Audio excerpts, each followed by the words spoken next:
Hi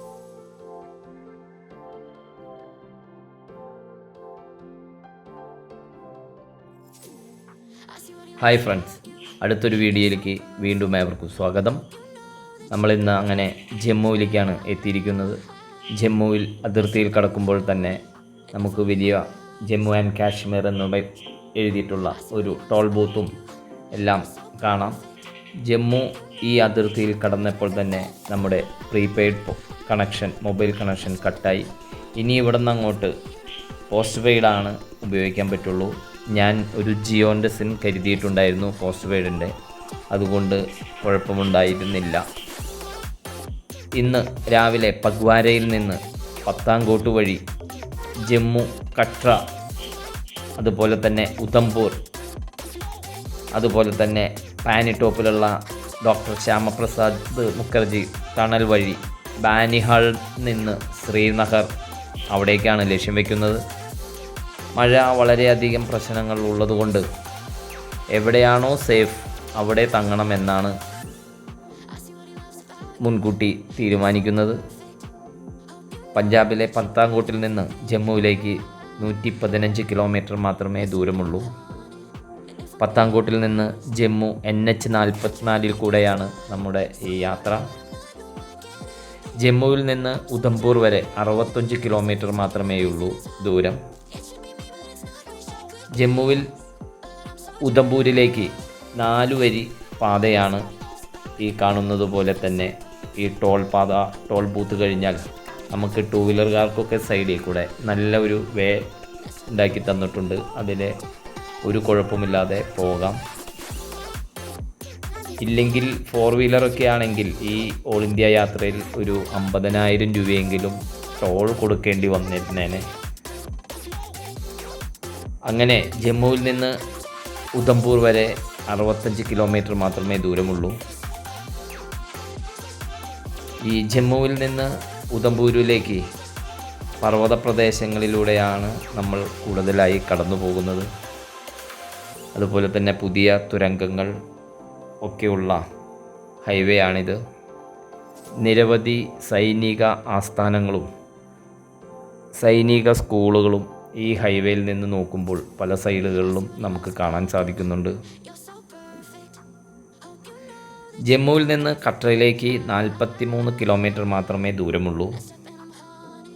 കട്രയിലെ Vaishnavi ദേവി ക്ഷേത്രം വളരെ പ്രശസ്തിയുള്ളതും ഭക്തജനങ്ങളുടെ തിരക്കും വളരെ കൂടുതലുള്ള ഒരു ക്ഷേത്രമാണ്. ഇതിനു മുമ്പ് ഞാൻ ജമ്മു സന്ദർശിച്ചപ്പോൾ ഈ ക്ഷേത്രത്തിൽ പോയ കാരണം ഇപ്രാവശ്യം അങ്ങനെ പോകുന്നില്ല. അതൊരു ട്രക്കിംഗ് നടത്തേണ്ടതായ ഒരു സ്ഥലമാണ്. ഇന്ത്യയിൽ ഏറ്റവും അധികം ആളുകൾ സന്ദർശിക്കുന്ന തീർത്ഥാടന കേന്ദ്രങ്ങളിൽ ഒന്നാണത്. ദശലക്ഷക്കണക്കിന് തീർത്ഥാടകർ ഇവിടെ സന്ദർശനം നടത്തുന്നുണ്ട്. ജമ്മു കാശ്മീരിൻ്റെ ശൈത്യകാല തലസ്ഥാനം കൂടിയാണ് ജമ്മു. അത് നവംബർ മുതൽ ഏപ്രിൽ വരെ ജമ്മു ആണ് അവരുടെ തലസ്ഥാനം. അതുപോലെ തന്നെ മെയ് മുതൽ ഒക്ടോബർ വരെയാണ് വേനൽക്കാല തലസ്ഥാനമായി ശ്രീനഗറും അറിയപ്പെടുന്നത്. ജമ്മു ജില്ലയുടെ ആസ്ഥാനവും ഒരു വലിയ നഗരവും കൂടിയാണിത്. ഇവിടെ പ്രാദേശികമായി പ്രാധാന്യമുള്ള ഒരു കൃഷി എന്ന് പറഞ്ഞാൽ നമ്മുടെ ബസ്മതി റൈസാണ്. ഇത് ഇവിടെ ധാരാളം കൃഷി ചെയ്യുന്നുണ്ട്. ഇവിടെ മെയ് മുതൽ ഒക്ടോബർ വരെ ഞാൻ നേരത്തെ പറഞ്ഞ പോലെ ഇവരുടെ വേനൽക്കാല തലസ്ഥാനം കൂടിയാണ്. ഇവരുടെ മറ്റൊരു പ്രധാന വരുമാനം ടൂറിസമാണ്. അത് കാശ്മീർ, പുഞ്ച്, ലഡാക്ക് എന്നിവിടങ്ങളിലേക്കുള്ള റൂട്ടുകൾ ജമ്മുവിലൂടെയാണ് പോകുന്നത്. അല്ലെങ്കിൽ ഈ ജമ്മുവിലാണ് അവരുടെ ഒരു ഇടത്താവളം. അതുകൊണ്ട് ടൂറിസ്റ്റുകൾ വളരെയധികം ഇവിടെ വരുന്നു. ഈ അമർനാഥ് തീർത്ഥയാത്രയായാലും ഇവിടെ തന്നെ തങ്ങി വൈഷ്ണവദേവി ക്ഷേത്രം കണ്ടാണ് പോകുന്നത്.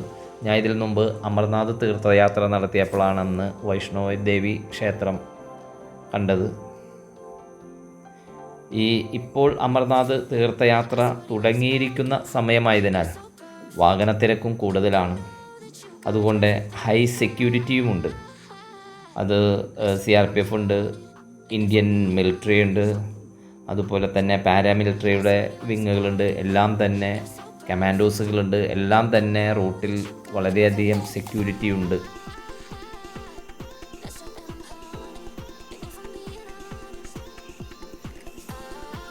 Doctor Syama Prasad Mookerjee tunnel 9.5 kilometre നീളമുള്ള ഇന്ത്യൻ എഞ്ചിനീയറിംഗ് വിസ്മയം കൂടിയാണ്. 35 കിലോമീറ്റർ ദൂരം ഇതിലൂടെ സഞ്ചരിച്ചാൽ നമുക്ക് കുറവാണ്. 2 മണിക്കൂറും നമുക്ക് സമയം ലാഭകരമാണ്. പക്ഷേ ഈ പാനിറ്റോപ്പ് എന്ന് പറഞ്ഞ ഒരു സ്ഥലത്തേക്കൂടെ ആ വഴിയിലൂടെയാണ് നമ്മൾ ഇതിന് പകരം സഞ്ചരിക്കേണ്ടത്. അത് വളരെ പ്രകൃതി രമണീയമായതാണ് ആ താഴ്വാരം. ഞാൻ മഴയായത് കാരണം അവിടെ എത്തുമ്പോൾ എങ്ങനെ വേണമെന്ന ആണ് തീരുമാനിക്കാൻ. ആ സമയത്താണ് നമുക്ക് തീരുമാനിക്കാൻ സാധിക്കുകയുള്ളൂ. ഞാൻ ടണലിൻ്റെ മാത്രം ഉള്ള ഒരു വീഡിയോ വേറൊന്നിൽ ചെയ്യുന്നുണ്ട്, അത് നിങ്ങൾ കാണണം.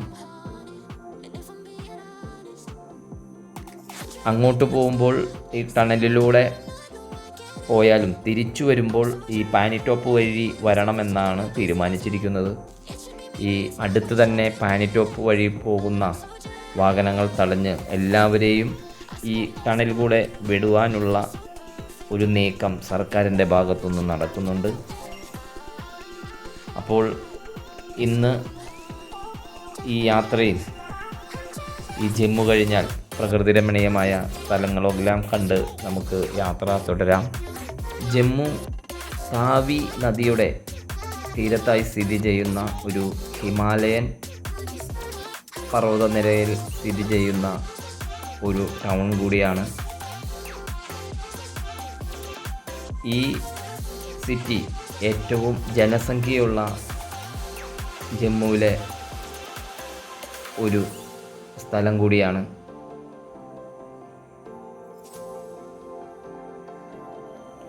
ഇതിൻ്റെ എല്ലാ അതിരുകളിലും, അതായത് വടക്ക്, പടിഞ്ഞാറ്, കിഴക്ക് എല്ലാം ഹിമാലയത്തിലെ ശിവാലിക് പർവ്വതനിരകളാൽ ചുറ്റപ്പെട്ട് കിടക്കുന്ന ഒരു ഏരിയ കൂടിയാണ് ഈ ജമ്മു. നമ്മുടെ ന്യൂഡൽഹി ഇന്ത്യയുടെ തലസ്ഥാനത്ത് നിന്ന് വെറും 600 കിലോമീറ്റർ ദൂരത്താണ് ഇത് സ്ഥിതി ചെയ്യുന്നത്. നമ്മൾ കേട്ടിരിക്കുന്ന ജമ്മുതാവി റെയിൽവേ സ്റ്റേഷൻ ഇവിടെയാണ് സ്ഥിതി ചെയ്യുന്നത്. ഇന്ത്യയിലെ പ്രധാന നഗരങ്ങളുമായി ബന്ധിപ്പിച്ചിരിക്കുന്ന ഒരു റെയിൽവേ സ്റ്റേഷൻ കൂടിയാണ് ജമ്മുതാവി. ഈ ജമ്മു കാശ്മീരിലെ ഭൂരിഭാഗം ഹിന്ദുക്കളും ഈ ജമ്മു മേഖലയിലാണ് താമസിക്കുന്നത്.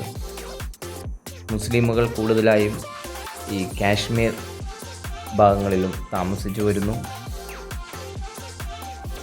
1947 ഇന്ത്യക്ക് സ്വാതന്ത്ര്യം കിട്ടിയ നാളു മുതൽ ജമ്മുവിൽ കൂട്ടക്കലുകളും അതുപോലെ തന്നെ പ്രശ്നങ്ങളുമെല്ലാം ഉള്ള ഒരു ഏരിയ കൂടിയാണ്. പ്രത്യേകിച്ച് രാഷ്ട്രീയമായും അല്ലാതെയുമെല്ലാം, നമുക്കിതിൽ രാഷ്ട്രീയമൊന്നും പറയാൻ പാടില്ല, അല്ലാതെയുമെല്ലാം ഉള്ള വലിയ പ്രശ്നങ്ങൾ എപ്പോഴും സംഭവിച്ചു കൊണ്ടിരിക്കുന്ന ഒരു സ്ഥലം കൂടിയാണ് ജമ്മു. കാശ്മീരി പണ്ഡിറ്റുകൾ ഒത്തിരി ഇവിടെ കൂട്ടമായി താമസിക്കുന്ന ഒരു ഏരിയയും കൂടിയാണ് ഈ ജമ്മു. ജമ്മു നഗരം അഭയാർത്ഥികളുടെ ഒരു കേന്ദ്രമായി മാറിക്കൊണ്ടിരിക്കുകയായിരുന്നു. 1989 കാശ്മീർ താഴ്വരയിൽ നിന്ന് കുടിയേറിയ കാശ്മീരി ഹിന്ദുക്കൾ ഉൾപ്പെടെ ഇവിടെ ഒത്തിരി കുടിയേറ്റക്കാരെല്ലാം ഉണ്ട്. ഈ രോഹിംഗ്യ കലാപമുണ്ടായപ്പോൾ അവിടെ നിന്നും ഒത്തിരി കുടിയേറ്റക്കാർ ജമ്മുവിലേക്ക് വന്നു എന്നൊക്കെ കണക്കാക്കപ്പെടുന്നുണ്ട്. ഈ 2016 മ്യാൻമാറിൽ നിന്ന് ഈ പലായനം ചെയ്ത രോഹിംഗ്യകളും ഇവിടെ കുടിയേറിയിട്ടുള്ളത്. ജമ്മു ആൻഡ് കാശ്മീർ ഈ അടുത്തായി ഒരു കേന്ദ്രഭരണ പ്രദേശമായി ഭരിക്കുന്ന ഒരു പ്രദേശം കൂടിയാണിത്. കൂടാതെ വലിയ കാശ്മീർ മേഖലയുടെ ഒരു ഭാഗം ഉൾക്കൊള്ളുന്നു. ഈ ഭാഗത്ത് ഇന്ത്യയും പാകിസ്ഥാനും എപ്പോഴും തർക്കം നടക്കുന്ന ഒരു സ്ഥലം കൂടിയാണ് ഇവിടം. ഈ 2019 ഒക്ടോബർ 31 മുതൽ കാശ്മീരിനെ 2 കേന്ദ്രഭരണ പ്രദേശങ്ങളാക്കി മാറ്റി.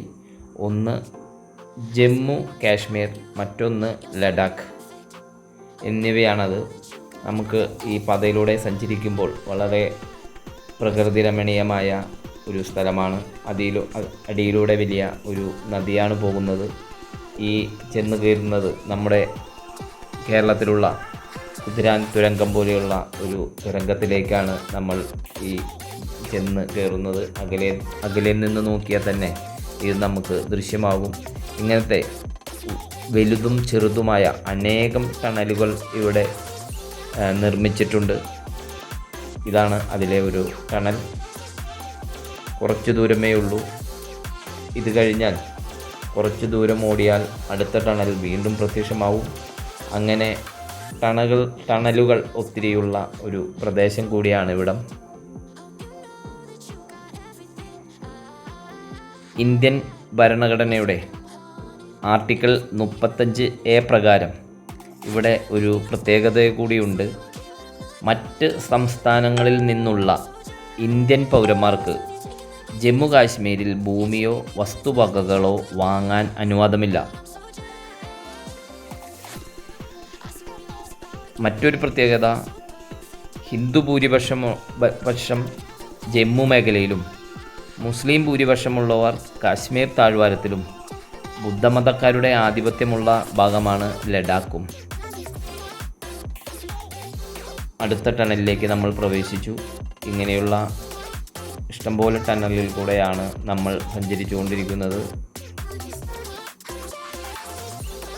ഞാൻ നേരത്തെ പറഞ്ഞ 35A വീണ്ടും അത് റദ്ദാക്കപ്പെട്ടു.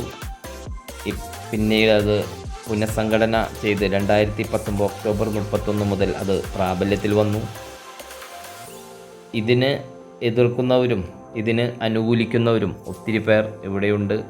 ദേ ഇപ്പോൾ നമ്മൾ 3ാമത്തെ തുരങ്കത്തിലേക്കാണ് കടക്കുന്നത്.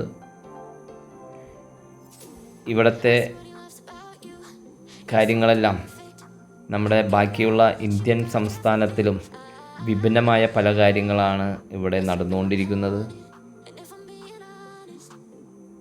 അതുകൊണ്ട് ഈ കാശ്മീരി താഴ്വര, താവി താഴ്വര, ചെനാബ് താഴ്വര, പുഞ്ച് താഴ്വര, ലിഡർ താഴ്വര എന്നിങ്ങനെ നിരവധി താഴ്വരകളുടെ ഒരു കേന്ദ്രം കൂടിയാണ് ജമ്മു കാശ്മീർ രണ്ടും കൂടി. അതുപോലെ തന്നെ കാശ്മീർ താഴ്വാരം ഇതെല്ലാം കണ്ടാണ് ഇന്ന് നമ്മുടെ യാത്ര. വീണ്ടും ഈ യാത്രയിൽ ഇന്ന് ടണലുകൾ വീണ്ടും നമ്മൾ കടന്നുകൊണ്ട് പോയിക്കൊണ്ടിരിക്കുകയാണ്. ഈ ജമ്മു മേഖലയുടെ പ്രധാനമായി ഒഴുകുന്ന നദികളാണ് ചെനാബ്, താവി എന്നീ നദികൾ. അതുപോലെ തന്നെ ഹിമാലയൻ പർവ്വതനിരകളിൽ നിന്ന് വരുന്ന ഒരു നദിയാണ് സ്ഥലം നദി. ഈ ജമ്മു കാശ്മീരിലെ കാലാവസ്ഥ പ്രത്യേകതയുണ്ട്. ഇവിടുത്തെ ഉയരത്തിനനുസരിച്ച് പ്രദേശങ്ങൾക്കനുസരിച്ച് കാലാവസ്ഥയിലും ചെറിയ വ്യത്യാസങ്ങളൊക്കെ ഉണ്ട്. ഇവിടെ ശീതകാലത്തെല്ലാം -ഡിഗ്രിയിലേക്ക്, അതായത് 0-ന് താഴെ വരാറുണ്ട്. അപ്പോൾ താഴ്വാരയിലും മലയോര മേഖലകളിലെല്ലാം മഞ്ഞുവീഴ്ച വളരെയധികം കൂടുതലാണ്. അതുകൊണ്ട് ഈ കാലാവസ്ഥയിൽ തന്നെയാണ് ഇവിടെ നമുക്ക് പോകാൻ ഏറ്റവും നല്ലത്. എനിക്ക് ലഡാക്കും കൂടി പോകേണ്ടതുള്ളത് കൊണ്ട് ഈ കാലാവസ്ഥ തന്നെയാണ് എനിക്ക് തിരഞ്ഞെടുക്കാൻ സാധിക്കുകയുള്ളൂ. ഞങ്ങൾ സൈഡിലൊക്കെ നോക്കിയാൽ കാണാം, ചിലയിടത്തൊക്കെ മണ്ണിടിഞ്ഞ് വീണിട്ടുണ്ട്. ഇങ്ങനെ ഈ കാഴ്ചകളൊക്കെ കണ്ട് നമ്മൾ മുന്നോട്ട് പോവുകയാണ്. ഈ അമർനാഥ് തീർത്ഥയാത്രയായ കാരണമാണ് ഇതുപോലെ കൂടുതൽ ബ്ലോക്കും കനത്ത പോലീസ് സെക്യൂരിറ്റിയും. ഇവിടുത്തെ ജമ്മു കാശ്മീർ പോലീസിൻ്റെയും വലിയ വണ്ടികളൊക്കെ കാണാം. CRPFൻ്റെ പോലെ തന്നെയുള്ള വലിയ കവചിത വാഹനങ്ങളെല്ലാം തടഞ്ഞു നിർത്തി നമ്മളെ ചെക്ക് ചെയ്ത് ആണ് വഴിയിൽ കാണുന്ന കവചിത വാഹനങ്ങളെല്ലാം ചെക്ക് ചെയ്താണ് വളരെ സുരക്ഷിതമായാണ് അങ്ങോട്ട് കടത്തുന്നത്. പക്ഷേ റൈഡേഴ്സിന് വലിയ പ്രശ്നങ്ങളൊന്നുമില്ല. അവിടുത്തെ പട്ടാളക്കാരായാലും പോലീസുകാരായാലും CRPF ഉദ്യോഗസ്ഥരായാലും നമ്മളോട് മാന്യമായി സംസാരിച്ച് നമ്മളോട് കാര്യങ്ങൾ ചോദിച്ച് മനസ്സിലാക്കി അവർ നമുക്ക് വളരെ നല്ല രീതിയിലാണ് നമ്മളെ യാത്ര അയക്കുന്നത്. ഒരു പ്രശ്നവുമില്ല, ധൈര്യമായി ഒറ്റയ്ക്ക് യാത്ര ചെയ്യാം. ഈ കാണുന്നതും അവരുടെ ഒരു ചെക്കിംഗ് ആണ്. ഇവിടെ എല്ലാം പോലീസ് ഇവിടെ കാണുന്നത് പോലെ പോലീസ് തടഞ്ഞു നിർത്തി എല്ലാ വാഹനങ്ങളും, പ്രത്യേകിച്ച് 4 വീലറും അന്യ സംസ്ഥാന രജിസ്ട്രേഷനിലുള്ള വണ്ടികളും സംശയം തോന്നുന്ന വണ്ടികളെല്ലാം തന്നെ അവർ 4 വീലറാണ് കൂടുതലും തടഞ്ഞു നിർത്തി ചെക്ക് ചെയ്യുന്നത്. വണ്ടിയെല്ലാം റോഡിന് കുറുകെയിട്ടാണ് അവർ ചെക്ക് ചെയ്യുന്നത്. അത് അമർനാഥ് തീർത്ഥയാത്ര നടക്കുന്ന സമയത്ത് ഇത് കാശ്മീരിൽ പൊതുവെ കൂടുതലാണ്. അപ്പോൾ ഇവിടുത്തെ യാത്ര വളരെയധികം മനോഹാരിതയുള്ള ഒരു പ്രദേശത്തിലൂടെയാണ് നമുക്ക് കാണാൻ സാധിക്കുന്നത്. ഈ ജമ്മു കാശ്മീരിൽ മറ്റു സംസ്ഥാനങ്ങളിൽ വരുന്നവരും അതേപോലെ തന്നെ ഡൽഹിയിൽ നിന്നൊക്കെ ഏത് സമയവും ഇവിടേക്ക് വിമാന സർവീസ് ഉണ്ട്. ജമ്മു വിമാനത്താവളവും അതുപോലെ തന്നെ ശ്രീനഗറിലെ ശ്രീനഗർ വിമാനത്താവളവും 2 വിമാനത്താവളവും ഉണ്ട് ഇവിടെ.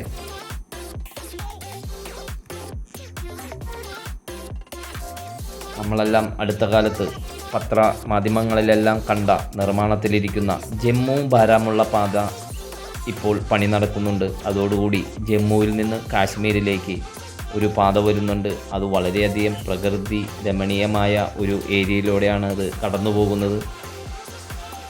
രാജ്യത്തിൻ്റെ മറ്റു ഭാഗങ്ങളിൽ നിന്ന് കാശ്മീർ താഴ്വരയിലേക്ക് വരുന്നവർക്ക് അത് വളരെയധികം ഗുണം ചെയ്യും. നമ്മൾ ഇപ്പോൾ യാത്ര ചെയ്യുന്ന ഈ NH-44 ശ്രീനഗർ ദേശീയപാത. ഈ ജമ്മു പ്രദേശത്തിലെല്ലാം ഹിന്ദി പോലെ തന്നെ സംസാരിക്കുന്ന ഭാഷയാണ്. കുറേ പേര് പഞ്ചാബി സംസാരിക്കുന്നുണ്ട്, ഒരു ഡോഗ്രി ഭാഷ സംസാരിക്കുന്നുണ്ട്.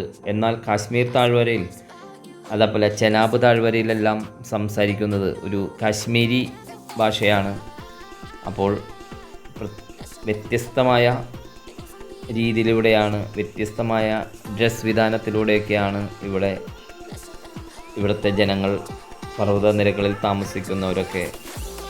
ഇവിടെ ഈ ആടുകളെയൊക്കെ കൊണ്ട് മേച്ച് നടക്കുന്ന ഗുജാറികളുണ്ട്. അവർക്കൊരു പ്രത്യേക വേറെ ഭാഷയുണ്ട്, ഗുജാറി ഭാഷ. അങ്ങനെ നാനാത്വം കൊണ്ട് ഏകത്വമുള്ള ഒരു വ്യത്യസ്തമായ ഒരു സംസ്ഥാനം കൂടിയാണ് ഈ ജമ്മു കാശ്മീർ.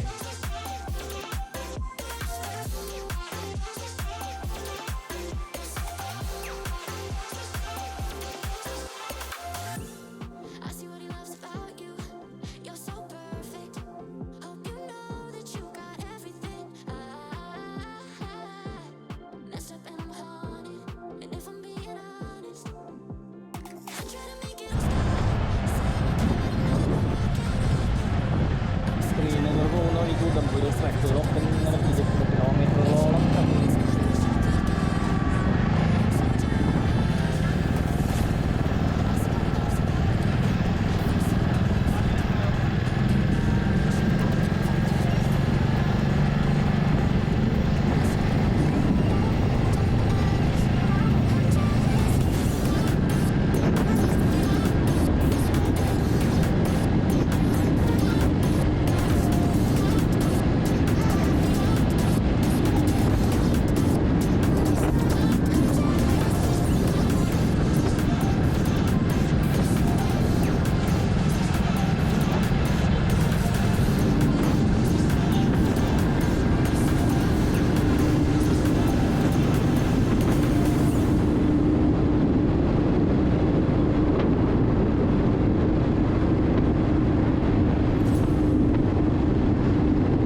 ഉദംപൂരാണ്. ഉദംപൂരെത്തി.